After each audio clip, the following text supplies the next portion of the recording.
All right, ladies and gents, welcome back to the 2018 European Freestyle Pro Tour stop here in Sardinia. Unfortunately, no wind today on day two. We were held on our toes, right on the edge of our seats, as the wind came and teased us now and again. So, in the meantime, we're going to catch up with head judge Tom Hartmann and, of course, the most coveted European freestyler of all time, Steven Van Broeckhoven. So, first of all, Tom, thoughts about today and the outlook for the rest of the event? I mean, as yesterday, everybody was pretty surprised that conditions kicked in. There was not much forecast, but it's a very unpredictable place, and it's a lot about the sun, the thermic, that affects the spot a lot. And yesterday we had conditions that nobody expected. Today's forecast was slightly better, so everybody thought it's going to be good for sure. But yeah, the clouds moved away around midday, like 2 o'clock. We got sunshine, but it never really got up to that wind speed that was sufficient for competition. So unfortunately, we didn't run any heats today. But there is a good forecast for tomorrow. I mean, it's a promising forecast with the right direction, good weather. So actually, I think we're going to compete tomorrow and finish the double, hopefully. Finish the single elimination, hopefully. Okay, so just looking back to yesterday, we made it through to the quarterfinals already. Who was looking sharp already yesterday, and thoughts on people who might sort of lead through the single elimination? Well, I was pretty surprised by all the riders yesterday. I mean, there was a couple of new guys. I mean, at the moment that the 8 guys that are still in the elimination are the top seeds basically. They all made their heats and they are still in the race, but also like a few new guys I haven't seen competing yet from Israel, putting on strong performances. Italian local guys that are not doing whole the tour. Also very strong sailing there. Yeah, I mean, Steven was doing great performance, consistent for his heats. Even his heats were pretty light, or his one heat sailing was pretty light.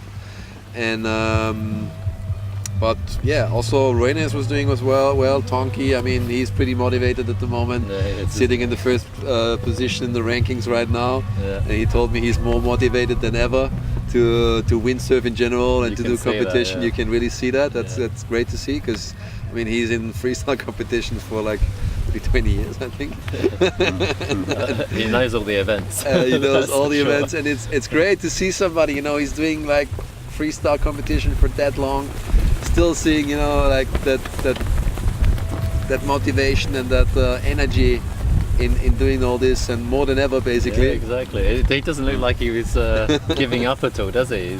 No. As you say, more motivated than ever. Steven, so other than yourself, obviously you're challenging for the title again. That's your aim.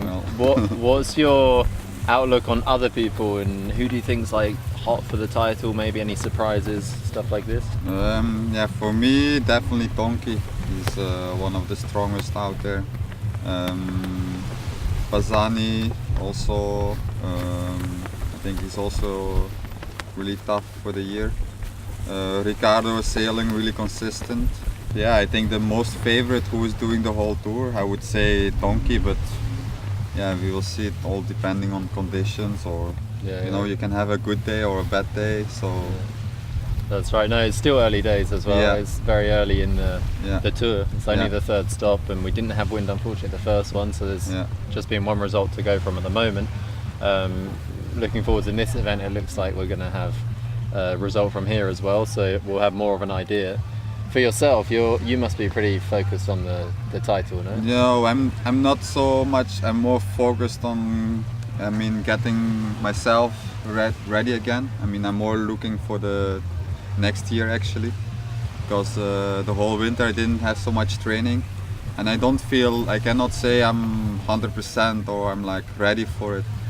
I'm in a good shape, and my gear, I'm really happy with it. But it's just the injury which I have to recover. I cannot force it, so it just needs a bit of more time, and then because now I feel like I'm kind of limited, and I don't want to put it too much in my head, and I just take it as it comes, and I see it as a training year, and if I do good, it's even better. Of course, I still want to win, of course, but if not, then I will accept it more than all the other years. So because You're coming back from the injury. it would be weird to win everything without any training in the winter. So what's the point of training then? Exactly. Taking our sights away from the title contenders and looking at the 8 guys still in the single elimination on this event. Of course, there's still the double elimination possible. What's your thoughts on those 8 guys? You know, who do you think can push for the podium positions, and maybe there might be an upset and someone else might come in. Everyone showed strong form. What are your thoughts on that? Yeah, that's a good question actually. I mean, all the 8 guys, as I said, these are the top seeds, and they're all like sailing strong, as I've seen so far in the competition. Obviously, Tonki, I mean, is on form after his victory in Neusiedl, more motivated than ever to take a second victory. Totally, yeah. And you know, he told me he was so happy about the fact that he won an event again after long. He won the last EFPT event probably 10 years back. I was still competing myself that time. Wow. Yeah.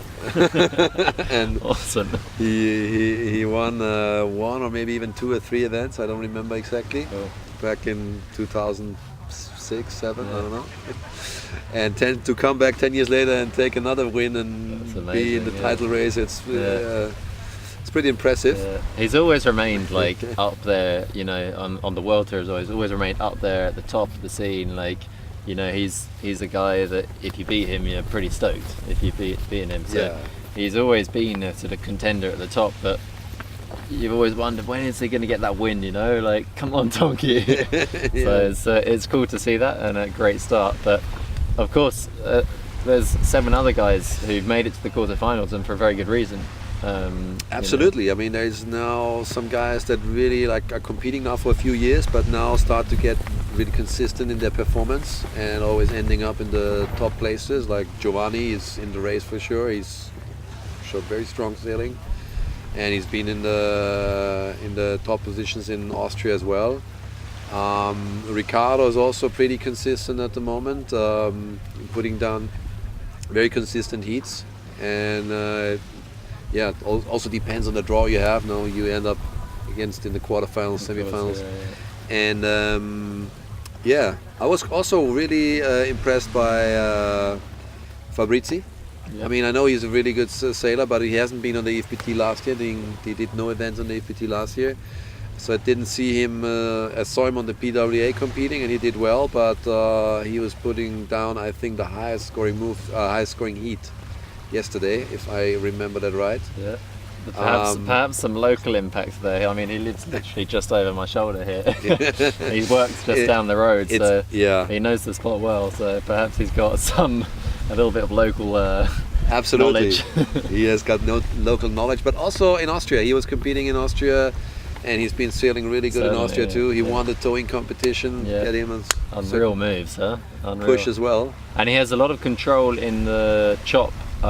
Through actually quite slidey orientated moves, which a lot of people might struggle with, you know, catching the rails and stuff like this. He seems to sort of power through that and come out cooler and something else after. So he is certainly very, very strong. And then of course there's Julian Wiemer, Loiswieker. They're both there for a reason as well.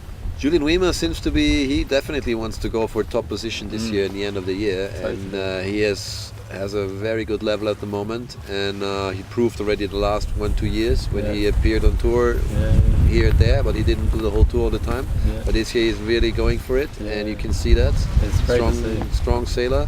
He had a good comeback in Austria, didn't he? I think through the double elimination he sort of quietly passed through, or not quietly, I mean, he showed some good moves, but he passed through quite a few heats. I think he spent 3 months in a tent training quietly in Vietnam over the winter, and sort of keeping himself to himself and training moves, and it's paying off. It's certainly paying off, you know. Yeah, it's always interesting to see. I mean, now we're in the 3rd event of the season. It's not the first one, but it's still the beginning of the year, and I mean, there's a long winter break, and some guys train more than others. And it's always interesting to see how, you know, the level looks like after the end of last year, and where the guys are standing. And Julian is stronger than ever for sure. Loic's really consistent as well. I mean, he's been sailing really strong and consistent the last years as Very well. diverse. Very diverse. Yeah. He, but it's all the time was lacking a little bit to end up in the top 3, let's say, or finals. He I didn't never make quite finals. understood why, because Loic has always impressed me with his diversity, and actually he's kind of stepped up the power moves as such, you know, on both sides as well. So he's able to perform like actually some of the hardest moves both ways, and that's something not many people can do. So I think he's very much on the edge of having quite a bit of success, I think, within the European Tour and perhaps even on the World Tour. Yeah, I think he's really like focused on competition sailing. You can see that the way he's planning a heat and sailing a heat and the way he's training. And yeah, I think we can expect that this will pay off very soon. Yeah. And I think he will he has potential to do some finals this year. He has been, I think, in the semi-finals a few times. Yeah, I think so. I think he has in the past. But yeah, there's a couple of more events. He's in the race still. Of course, Steven Van Broeckhoven. For sure, yeah. He kind of goes almost without saying. It's like he's the guy to beat always. But you know, even if he's not had his best year, like the last year or so, and you know, because of his injury, you know, you never rule him out ever. Like he's for sure just a machine. He's won a lot of events. Yeah. He, and he can still win a lot of events. Yeah. He has a couple of titles. Yeah. World title, He knows a what couple it of takes. European titles, and everybody knows he's one of the hardest ones to beat, Yeah. and definitely one who wants to win this one here as well. Yeah. And last but not least, Anthony Rennes, I think. Yeah, and Anthony Rennes, it's also not a regular competitor like the last years on tour, but he won like one of the most legendary events in Lanzarote when the conditions were through the roof. Huh? Yeah. He was taking the victory in that competition, which still people remember that, beating Tonki, and yeah, he can win in any kind of conditions. Although I know he likes a bit more wavy conditions, but the way he was sailing yesterday, you can see he can easily win on flat water as well. He rips in flat water as well, and his style, you know, it sells a lot on top of the fact that he does some of the sickest moves out there as well. So yeah, all in all, it's quite an interesting top 8, and it's going to be very interesting to see where he goes. So absolutely, yeah. Just hope we get the conditions tomorrow to make it happen, and of course going to double elimination, because everybody wants a second shot at this as well, and because even those guys who are out right now in the single, I wouldn't count them out for having a comeback in the double elimination. you've so obviously you've come back from injury, and just can you explain to the guys who are watching this what you've been through the last sort of year or so? And yeah, for me actually it started already a year ago, but it was something small. I was not really disturbing my sailing so much, but I just continue. I was not really thinking something is wrong. I mean, you always have something which is disturbing something. You're never 100% when you're freestyle. You always have somewhere a bit of pain. But in August I start to feel like something is maybe a bit wrong, but then it got a bit better again, and then like Silt. I mean, a few weeks before Silt, I feel already that I have some problem. I couldn't really bend my foot so far, and a lot of sound in the ankle, like something is inside, like annoying. And I lost a lot of stability, and then with the check, then they see there is a lot of loose parts of cartilage, and also too much cartilage growing on the bone, and they had to do surgery to remove it, and also I damaged some cartilage also in the ankle, which they had to perforate it so it can grow back, and this is actually the main problem, that it takes time to grow back. That's why I was like 3-4 months not sailing. Now I can sail again, but just the reaction is not so how it should be. It got much better in Austria. Actually, in Austria I was feeling good, but then I heard this same foot again. I mean, not the ankle, but the foot, which is still a bit annoying, but not really helping that much. But for sure it will be good soon. That's why you've been walking around with it. They say it can take a year before you will be. You can feel it 1 year long. But it just needs time. So your sights are set on a long-term goal next year. Yeah, I see it more like a young, because I cannot be ready now. If it's maybe towards the end of the year, maybe I will get. I hope to just to improve. So looking at sort of the age side of the freestyle sport, you've been in it a long time, like Tonki as well, and you don't seem to be held back at all. What's your thoughts on like the age side of the freestyle? Do you feel too old for it already, or do you feel better? No, I don't think that. I mean, it depends how you feel. You know, it's like if you keep yourself in shape, you will last 10 years longer than someone who doesn't. Or I think can continue much longer. If you see Tonki is now in top form, I feel in really form. If I wouldn't be held back of injury. You also see Hagejan is still really ripping. So I think if you have the experience and you know how to train and you know how to keep yourself in shape, you can last quite long, because it's not that freestyle is so. I mean, okay, you feel it on the body, but it's not that it's so extreme, breaking you. You know, it's everyone can have these injuries. You know, it's just about luck.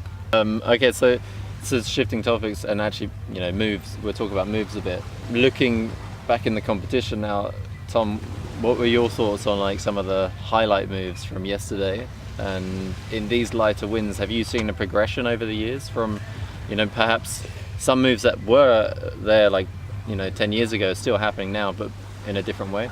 Well, what you can see definitely is that the guys are able to pull out power moves even in super light conditions. Like moves that you were able, to do powered up and like small sail, strong wind now, like Spock hulos, or okay, there was also a lot of guys trying chachus yesterday, which is a move you rather do in light winds, which was cool to see, because that's not a move you don't see often in competition. But a couple of landed ones yesterday in the heats. But I think in general it's impressive how powerful the moves are still executed even in super light conditions. And then there was Tonki like trying this gutter flip, doing it in the heat, which is not a new move. It's actually a move that's been done already 10 or maybe 15 years ago, but of course not in flat weather with light wind. It was on a wave with a certain height, which is kind of a shove it cheese roll thing that looks pretty cool. And I think a couple of other guys will go for train that move now. I'm sure we'll see some progression on that as well, and certain other moves also. Looking at the younger talent in this event, and also actually it seems to be a bit of an event that attracts people to for the first time. Myself, I was here for my first ever European Tour event. We got a couple of young Israelis here this time, and actually quite a strong Israeli contingent, which is nice to see. What would you say to any like up and coming fresh faces, people that maybe they want to start international career or even just one event? What would you say to them about coming to a European Tour stop like here or somewhere else? Well, I mean, always welcome, no? I mean, this is what the European Tour, I think, is about. It's the connection between like entry-level competition, international competition, with the top guys. This is, I think, where you start competing if you want to go international in freestyle. And in any event, we are always happy, and we try to help out, and not from only the organizational side, also the other riders that have a lot of experience. I can see that they try to give advices and help them how to maybe sail tactically and how to behave in a competition. So I think it's super important to come and just gain experience in these events. And of course, I mean, maybe they will not have the ability to do all the tours straight away. Maybe they choose one event or a few, and then they choose spots they really like, or where they expect to have good conditions. And Sardinia is definitely a place where a lot of people come to train. It has a lot of different conditions, and Coluccia, the place where we're running competition right now, it's one of the best spots for freestyle in Sardinia and probably in whole Europe. and very consistent with the wind, and that's I think a reason why a lot of guys maybe choose this one as their entry event into international freestyle competition. And it's quite central as well, isn't it? It's easier to get to, perhaps. Easy to get to as well. Not so far for some people. Yeah. Steven, what about yourself? When was your first European Tour event, and what would you say to the younger guys who are looking at possibly joining? My first one was Torre d'Andalus in Tarifa.